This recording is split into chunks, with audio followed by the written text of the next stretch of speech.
Hi everyone, the topic for today is ABN application. So in case like when you apply for an ABN number, in that application you will see you get three more options, but these three are the basic options which everyone gets. The first is GST. It will ask you, do you want to register for GST, whether it's a company, individual or trust. They will always ask you, do you want to register for GST? Now, do you really want to register for GST? Okay, two things. If your turnover is likely to exceed more than 75,000, then you must register for GST.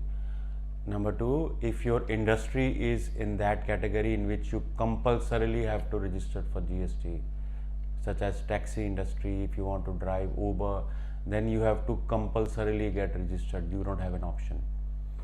In other cases, if you are not in that industry, or if your turnover is expected to be less than $75,000, then you don't have to be.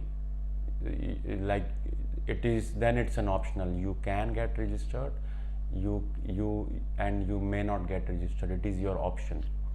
Okay, so first thing is GST.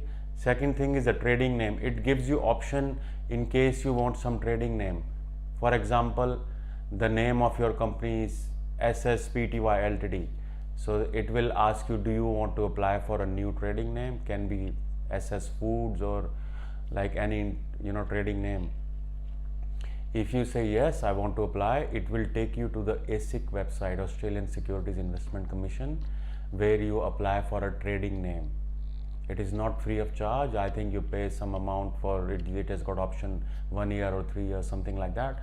So but it will give you an option to apply for a trading name. It is not mandatory.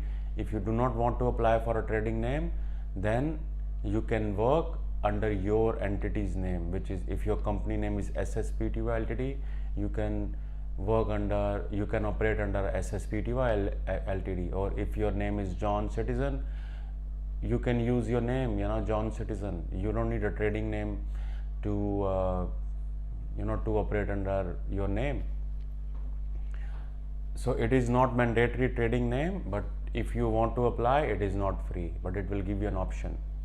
The third thing is PAYG withholding.